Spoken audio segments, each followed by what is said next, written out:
The P3 Solutions 2019 CAMS Queensland Rally Championship Round 4 Inspirations Paint Capalaba Hinterland Rally is brought to you by the following sponsors. Marius, good morning, how are you doing? Good in you, Kev. Good to see you again. Yeah, good, thank you. I'm doing well.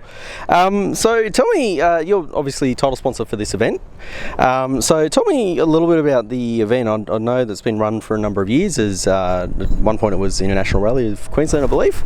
Yeah. So what do you think that's going to happen with the roads up there? Do you think it'll be have you seen any of the roads or anything like that?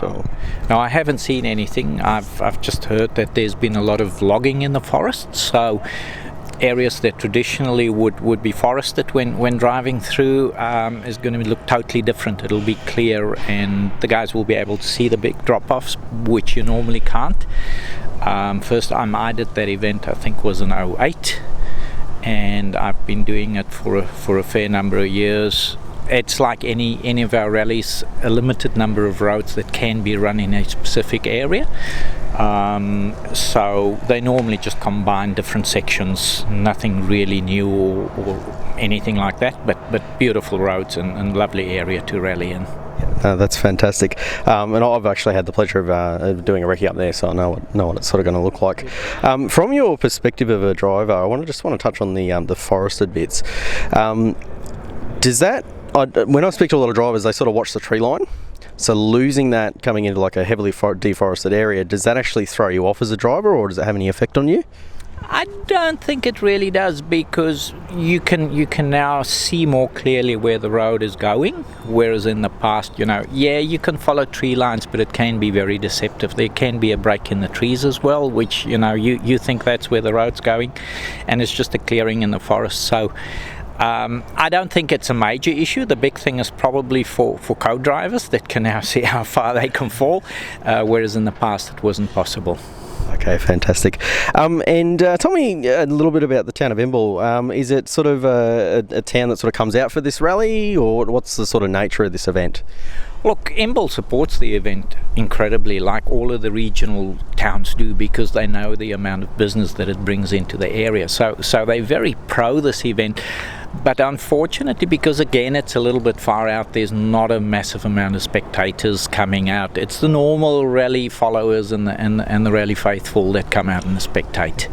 Fantastic.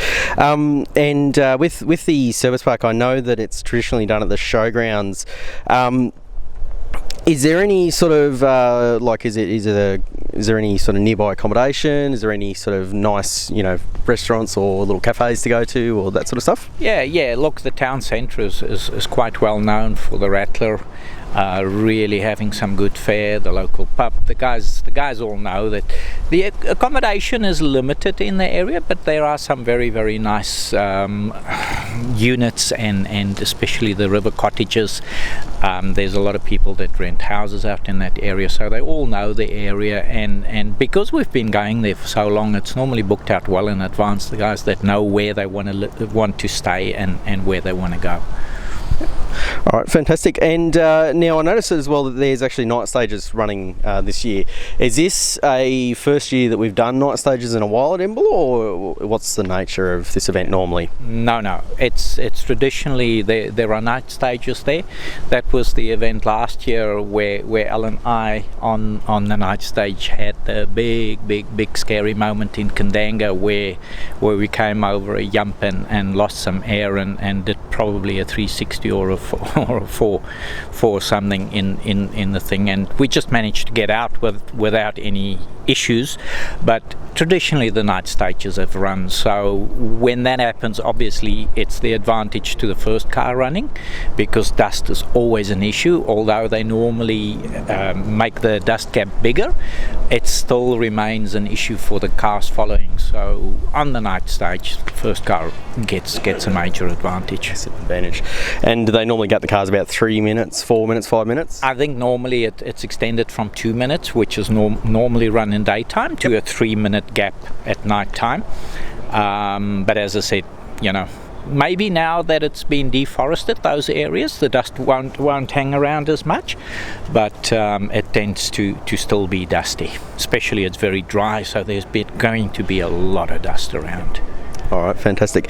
And do you know much about the spectator points up there? I know there are 2 for this event. I believe one is on the 3rd stage at the very end. It looks like it sort of comes towards you, and then you sort of hook right and then left around the spectators and then back right across the finish line. Has there been traditionally like a well-known spectator point, or you've not really noticed that sort of thing? No idea about the specky points. If it is the traditional one that is close to Cutter's Camp, that's where it's always been, and I'm pretty sure there will be some sort of form of stage going past that. I will be working at one of the spectator camps, spectator points, because as we all know, officials are limited, and although I'm sponsoring, I'll also be working as an official on the event. All right, and let's just touch a little bit on the sponsorship. So for you supporting this event, is it a passion thing? What's the reason behind sponsoring this particular event? Yeah, look, it is a passion thing, but then also, I've just decided a couple of years ago that I think it's a good way of getting the business name out there, although I'm part of a major group and my head office don't really agree with me. I've just decided to go with it. I do it as a local sponsorship, and I've had some very good response from it. The guys, probably most of them, don't really appreciate the fact that I do a full automotive range as well, and a number of our competitors have actually supported me and been very, very happy with the paint that I've supplied for their rally cars. So at least that way, we're getting something back from what we're putting in. All right, fantastic. Well, thank you for your time, Marius, and we'll hope to see you up there. Kev, we'll see me next weekend. As I said, I'll be officiating, and hopefully, there will be some prizes to be handed out, and I'm sure I'll be involved in that as well. Fantastic. Thank you for the great job that you guys are doing. Cheers. Thanks, Marius. Thanks.